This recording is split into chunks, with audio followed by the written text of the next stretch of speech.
तो आइए, मुद्दा आपने समझ लिया, आपने खबर भी समझ ली। अब चर्चा में आगे बढ़ते हैं। और कांग्रेस के प्रवक्ता सुरेंद्र वर्मा, पूर्व विधायक बीजेपी, और इसके अलावा हमारे साथ डॉक्टर विमल चोपड़ा हैं, वरिष्ठ पत्रकार हैं, और बाबूलाल शर्मा नमस्कार। हमारे साथ हैं। बहुत बहुत शुक्रिया आप सभी का हमारे साथ जुड़ने के लिए। और स्वराज एक्सप्रेस में आपका बहुत बहुत स्वागत है। तो सबसे पहले शुरुआत आप ही से की जाएगी। वर्मा जी, झारखंड के विधायक जो हैं वो छत्तीसगढ़ में आकर सुरक्षित हैं, और इस बात को लेकर विपक्ष को नाराजगी है। क्या झारखंड छोटा पड़ रहा था हेमंत सोरेन को अपने विधायकों को सुरक्षित रखने के लिए, जो छत्तीसगढ़ को पनाह गाह बना लिया है? अक्षय जी, निश्चित रूप से गोस्वामी तुलसीदास जी ने एक लाइन लिखी है, मैं उल्लेख करना चाहूंगा। जाकी रही भावना जैसी, प्रभु मूरत तीन देखी तैसी। 15 साल के मुखिया रहे हैं रमन सिंह जी, छत्तीसगढ़ को अय्यासी का अड्डा कह रहे हैं, तो वो बताए उनके समय में जब बलात्कार के आरोपी रहे ओपी गुप्ता को ओएसडी बनाकर संरक्षण दिया जाता था, उनके समय में बस्तर की हमारी बच्चियों को बार गर्ल की ट्रेनिंग दी जाती थी। और आज जो है पूरे देश में इनका ये चरित्र है अक्षय जी। संवैधानिक संस्थान चाहे वो राजभवन हो, उसको पार्टी कार्यालय के रूप में चला रहे हैं। निर्वाचन आयोग की क्या स्थिति थी, सर्वविदित है। जब 5 राज्यों के चुनाव हो रहे थे, वहां निर्वाचन आयोग की पीसी से पहले भाजपा के आईटी सेल के राष्ट्रीय अध्यक्ष अमित मालवीय जी ट्वीट करके डेट डिक्लेयर करते हैं, उसके बाद निर्वाचन आयोग की पीसी होती है। लगातार पिछले 8 साल से चुनी हुई सरकारों को, पूर्ण बहुमत वाली सरकारों को अस्थिर करने का जो कुत्सित प्रयास भाजपा के द्वारा लगातार जारी है। जब पूरी दुनिया कोरोना से लड़ रही थी, उस समय मध्य प्रदेश के दूसरी पार्टी के विधायकों को चार्टर्ड प्लेन से दूसरे राज्य ले जाते हैं। जब हाल ही में आसाम में जब बाढ़ के हालात जो है बेकाबू थे, लोग मर रहे थे, घर और दुकानें बह रही थी, ऐसे समय में महाराष्ट्र के विधायकों को, दूसरी पार्टी के विधायकों को ले जाके असम में ठहराया जाता है। और झारखंड तो इनके निगाह में पहले दिन से ही गड़ रहा है। झारखंड के जो भी विधायक आए हैं वो यूपीए के हैं जी, या भारतीय जनता पार्टी के हैं, बताए भाजपा के नेता। ठीक है सर, लौटूंगा आपके पास। इनका चरित्र है संवैधानिक संस्थानों को। जी लौटूंगा आपके पास। बाबूलाल शर्मा जी हमारे साथ हैं, आप वरिष्ठ पत्रकार हैं, और वरिष्ठ पत्रकार होने के नाते इस खबर को देखने का उनका अपना नजरिया भी है। बाबूलाल शर्मा जी, आप कैसे देखते हैं इस मामले को?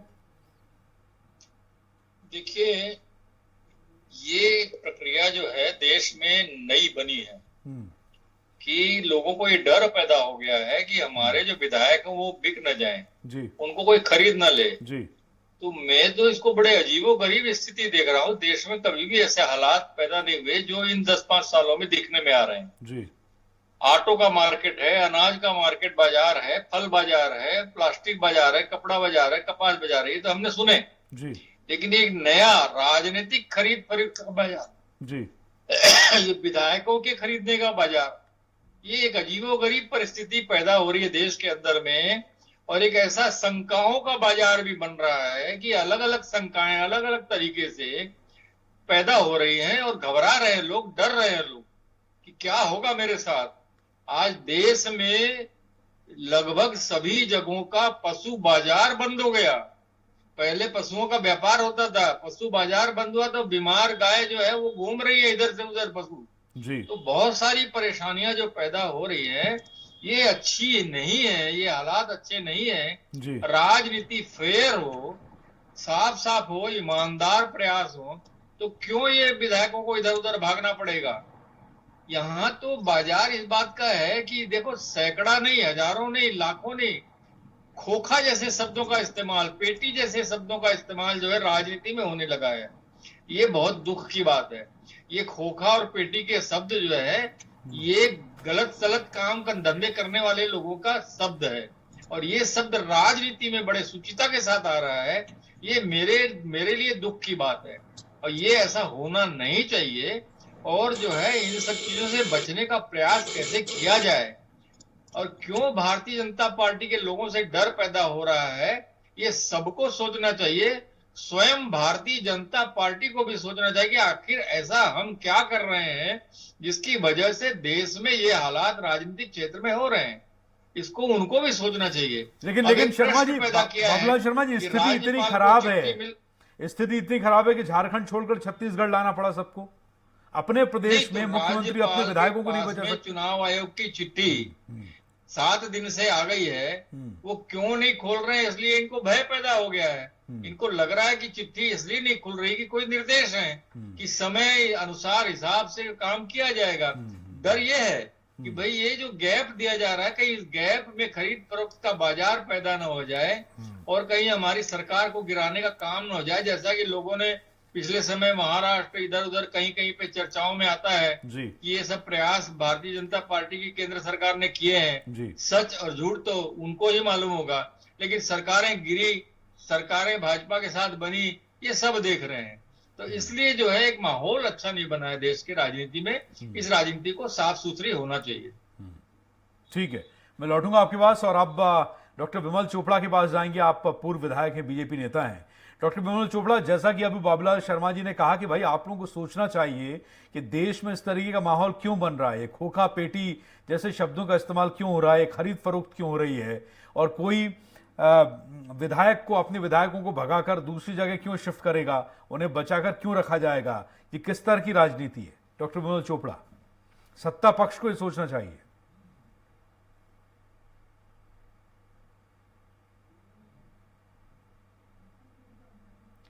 ठीक है, मैं आपके पास लौटूंगा, आपसे संपर्क फिलहाल इस वक्त नहीं हो पा रहा है। लेकिन शर्मा जी, इस पर आप कुछ प्रतिक्रिया अपनी देंगे? मेरा सवाल यह है कि एक प्रदेश का मुख्यमंत्री उसकी सरकार को बचाने के लिए क्या इतना अक्षम और इतना असहज होता है कि वो उसे अपने प्रदेश में जगह ना मिले?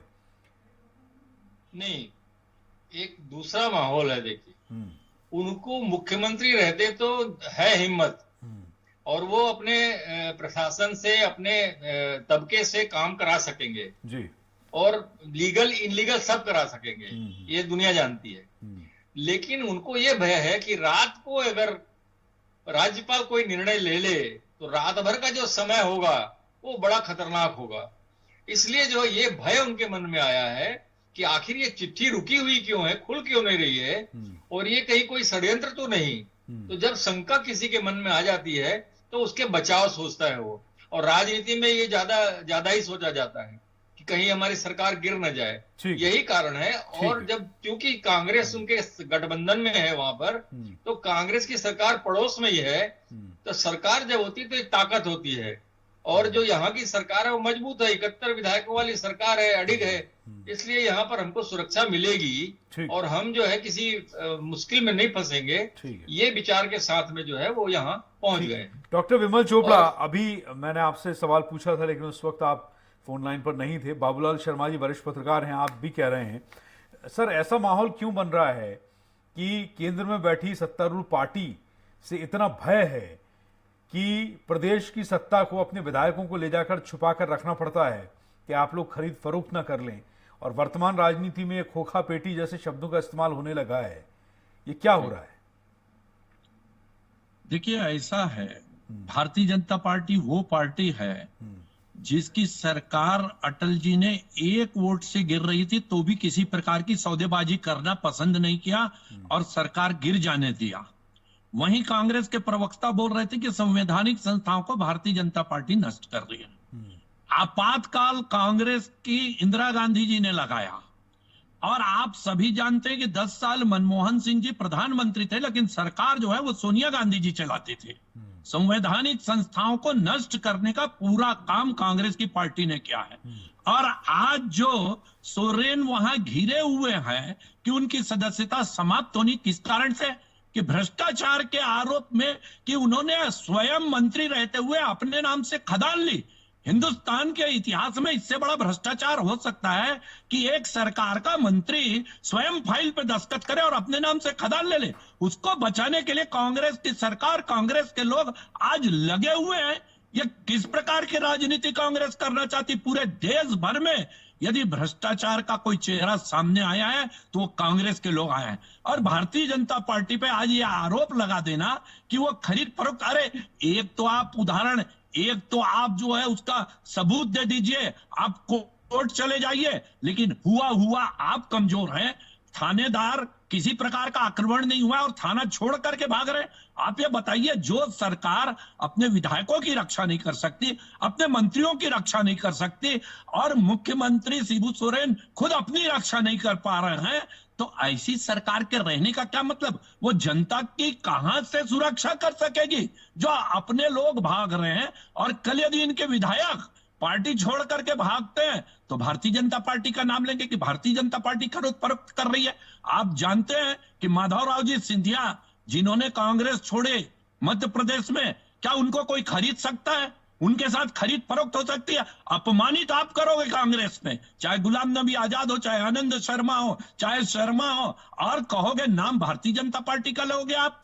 महाराष्ट्र में जो है एक अस्वाभाविक गठबंधन था शिवसेना और कांग्रेस का, जिसका विरोध सब लोग लगातार कर रहे थे, लेकिन कांग्रेस के लोग सिद्धांतविहीन होकर के शिवसेना के साथ गठबंधन कर रहे थे क्योंकि सरकार बनाने की लालच उनको थी। जिस प्रकार से आप निर्वाचन आयोग पे आज आरोप लगा रहे हैं हमारे कांग्रेस के प्रवक्ता, ये मशीन पे भी आरोप लगाते हैं कि ईवीएम खराब है, चलिए मुद्दा वो नहीं हैं तो मुद्दा वो नहीं के बोलते हैं, मुद्दा वो नहीं नहीं चलिए सुरेंद्र वर्मा जी, आप एक भ्रष्ट सरकार को क्यों बचाना चाहते हैं? इतिहास में ऐसा नहीं हुआ। जैसा डॉक्टर विमल चोपड़ा ने कहा कि एक मंत्री खुद मंत्री रहते हुए, मुख्यमंत्री रहते हुए अपने नाम साइन करके खदान अपने नाम अलॉट करवाता है। इससे बड़ा सबूत भ्रष्टाचार का कुछ नहीं हो सकता। आप लोग क्यों एक भ्रष्ट सरकार को गिरने से बचाना चाहते हैं? अक्षय जी, दर्जन भर उदाहरण देता हूं, समय दीजिएगा। जिस प्रकार से भ्रष्टाचार के पर्याय येदुरप्पा जी, इनके समय में जो टारगेट में थे सुखराम जी, नारायण राणे, एकनाथ शिंदे, सोमेन मित्रा, लगातार ये जब दूसरी पार्टी में रहे, ईडी, आईटी और तमाम एजेंसियों के टारगेट में रहे। जैसे ही भारतीय जनता पार्टी में शामिल हुए, उनके सारे पाप धुल गए, जांच बंद कर दी गई। और ये बताए, जो रमन सिंह यहां ईडी में आरोपी हैं, कितने बार पूछताछ हुई उनसे? मनी लॉन्ड्रिंग के केस में कितने बार उनसे पूछताछ हुई? क्या चीट फंड कंपनियों के को यहां बसाकर लूटपाट कराना मनी लॉन्ड्रिंग नहीं है? क्या पनामा पेपर लिंक में अभिषेक सिंह और रमन मेडिकल का पता जो है रमन सिंह का नहीं है? 36,000 करोड़ के नान घोटाला करने वाले रमन सिंह जी नहीं है? लाल डायरी जो जब्त होती है उसमें मैडम सीएम और सीएम सर कौन है, ये छत्तीसगढ़ की जनता जान चुकी है। जिस प्रकार से ये आरोप लगा रहे हैं, आपको याद होगा अक्षय जी, राम माधव जी आरएसएस के बड़े नेता हैं, जो आज भाजपा के राष्ट्रीय महासचिव हैं। उनका ये स्पष्ट कथन आया था कि अटल और अडवाणी के जो सिद्धांत थे वो किनारे लगा दिए गए हैं। आज भाजपा उस स्थिति में है कि किसी भी राज्य में बिना चुनाव लड़े ये सरकार बना सकते हैं, और ये उन्होंने दिखाया भी है।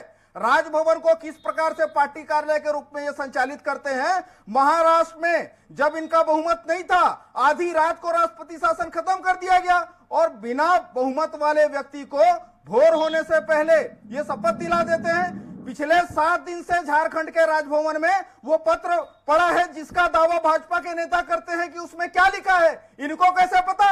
और इनके षड्यंत्र ये पहली बार नहीं है। आपको याद होगा जब राष्ट्रपति का चुनाव चल रहा था, आसाम से पैसा देकर कलकत्ता में 3 विधायकों की गिरफ्तारी हुई थी जो अभी भी जेल में है।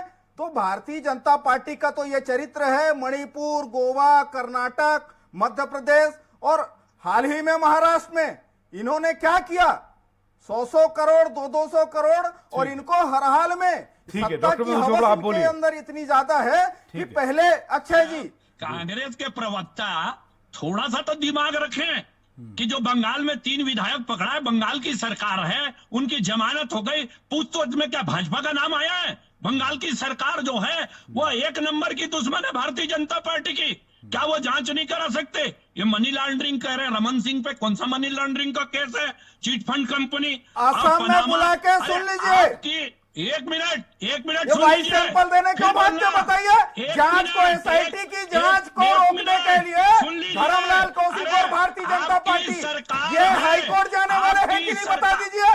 भाजपा के नेताओं ने एसआईटी के जांच के खिलाफ हाईकोर्ट में याचिका दायर की है कि नहीं, बता दीजिए।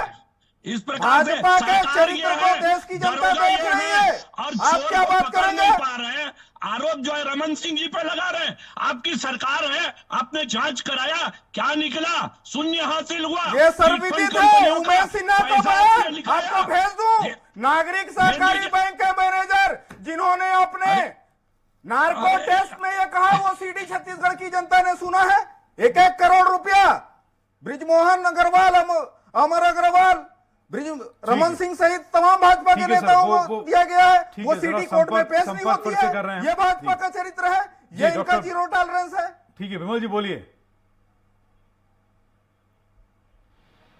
संपर्क नहीं हो पा रहा, दोबारा करेंगे। बाबूलाल शर्मा जी, ये जो है भ्रष्टाचार के आरोपों के बीच में जब सवाल ये होता है कि एक सरकार भ्रष्टाचारी है और उसे गिरने से क्यों बचाया जाए, हॉर्स ट्रेडिंग जैसे शब्द बीच में आ गए हैं। यहां भ्रष्टाचार जो है कम किसने किया, ज्यादा किसने किया, मेरा बड़ा या तेरा बड़ा, मेरा छोटा या तेरा छोटा, अब इस तरह की मिसालें दी जाती हैं। बिल्कुल सही कह रहे हैं आप। सरकारें जो भी हैं, सरकार में बैठने के बाद व्यक्ति को पता चलता है कि कैसे सरकार चलाई जाती है। मैं इशारे की भाषा में बोल रहा हूँ। आप और हम भी जब सरकार की कुर्सी में बैठेंगे तो हमको भी सब समझ में आ जाएगा कि सरकारें कैसे चलाई जाती हैं, और ये आरोप और प्रत्यारोप हमको भी झेलने पड़ेंगे। तो ये स्थितियां जो है, ये सिस्टम की स्थितियां हैं। सिस्टम इतना बिगड़ा हुआ है, इतना भ्रष्ट है सिस्टम, कि उससे कहीं कोई बच नहीं सकता। बचने का प्रयास करेगा तो वही होगा कि कोयले की कोठरी में घुसने के बाद जब उस पार निकलेगा आदमी, तो कोयले के काले से कैसे बचेगा। आप कोयले की कोठरी में घुस रहे हैं तो निश्चित रूप से दाग तो कहीं ना कहीं लगेगा। सवाल वो नहीं है, सवाल ये है कि क्या आप किसको दोषी मानते हैं। आप सरकार में नहीं थे तो आप कहते थे, आज जो सरकार में बैठे लोग हैं वो कहते थे कि हमारी सरकार आएगी तो रमन सिंह ऐसे ऐसे काम कर रहे हैं कि इनकी जगह हमारी सरकार के दौर में जेल में होगी। रमन सिंह कहाँ जेल में है मुझे बता दीजिए। आलोक शुक्ला और एक उनके साथ और सचिव थे, बाबूलाल जी, आप दोनों की पत्रकार जगह हैं। जेल में क्या होगी। क्या एसआईटी जेल में है क्या आज? नहीं बनाई, आज वो और कितनी एसआईटी की जांच प्रतिष्ठा को के पद रोकने के पर लिए बैठे क्या हुए भाजपा हैं। कोर्ट तो नहीं ये है? सारी चीजें जो है, ये सत्ता के बैठे हुए लोगों के अंदर जो है कमियां आती है। ये मजबूरियां भी होती है, कुछ मजबूरियां भी होती है, सत्ता की मजबूरी। मैंने बताया ना, आप और हम भी अगर बैठेंगे तो हमको सत्ता की मजबूरियां समझ में आने लगेंगी और वहां हम मजबूर हो जाएंगे। तो ये स्थितियां जो है, भ्रष्टाचार के आरोप कोई बड़ी बात नहीं। भ्रष्टाचार हर सरकार में आरोप लग सकते हैं, और काम जो करेगा उसके ऊपर आरोप लगेंगे, चाहे वो रमन सरकार रही हो चाहे भूपेश सरकार हो। काम कर रहे हैं मतलब आपके ऊपर आरोप लगेगा, और उस आरोप को बर्दाश्त करना पड़ता है। सरकार ऐसे ही चलती है और ऐसे ही चलेगी। ठीक है, डॉक्टर विमल चोपड़ा से संपर्क हो पाया है? जी जी जी बोलिए, चोपड़ा जी बोलिए। नहीं, देखिए, इस प्रकार से हवा में आरोप लगाना, वर्मा जी पहले सुन ले, थोड़ा समझ देंगे ना। ये बीच में बोलते हैं तो या तो इन्हीं को समझ दीजिए, यही बोलते हैं। नहीं बोलिए आप। दूसरी बात यह है कि आप ये बता दीजिए मेरे को कि रमन सिंह जी आज 3.5 साल से विपक्ष में है, 4.25 साल हो गया। क्या ये उनका एक बाल बांका कर सके क्या? बताइए। आपके पास सारी चीजें, सरकार है, आपके पास पुलिस है। जवाब दे दूं अक्षय जी, जवाब दे दूं। हमने एसआईटी बनाई और भ्रष्टाचार की जांच को रोकने के लिए भाजपा हाईकोर्ट जाते हैं। अरे ये हाईकोर्ट गए कि नहीं बताइए, जांच को बाधित करने। षड्यंत्र में वही सैंपल सुन लीजिए, संवैधानिक व्यवस्था है। आपने आप यदि कोई बदले की राजनीति करेंगे। वर्मा जी सुन लीजिए, वर्मा जी बारी से जवाब लेते हैं। वर्मा जी बोलेंगे देने से भाग रहे हैं कि नहीं? ठीक है, एक मिनट बारी से जवाब। ये वर्मा जी को बोल दीजिए, या तो मुंह बंद रखे। हाँ बता रहे जवाब दे। ठीक है, मुंह बंद रखे। अरे सर बारी से जवाब लेते हैं ना। जवाब बारी नहीं से होता जवाब ना। लेते हैं, बारी इसी प्रकार का भोंकता है वो। और धर्मपाल कौशिक ठीक है, तत्कालीन नेता प्रतिपक्ष, देश के इकलौते और पहले नेता प्रतिपक्ष हैं जो भ्रष्टाचार की जांच को रोकने के लिए हाईकोर्ट जाते हैं। चलिए ठीक है, वर्मा जी समय पे। ठीक है, आप बताइए ये सही है या गलत? ये ऐसे में बहस नहीं होगी। या तो ना बुलाए, या इनको ना बुलाए, या मेरे को ना बुलाए। गलत या तो ये इस प्रकार से ये सुनने की ताकत नहीं है, नहीं निकल सकते। ये सुनने की ताकत नहीं है कि इनके नेता जो भ्रष्टाचार करे, इनकी ताकत नहीं, अपने अपने समय पे बोलना चाहिए। प्रतिवाद करूंगा। नहीं, मैं समय दे रहा हूँ आपको बोलने का। भ्रष्टाचारी को ये इस प्रकार की बात करेंगे 21 लाख तो कोई मतलब नहीं है। बहुत शुक्रिया सुरेंद्र वर्मा आपका, बाबूलाल शर्मा जी, डॉक्टर विमल चोपड़ा इस चर्चा में शामिल होने के लिए। समय समाप्ति की ओर है और अपने अपने समय पर आप बोलें तो ज्यादा अच्छा होगा। और इसी के साथ इस पेशकश में बस इतना ही। नमस्कार।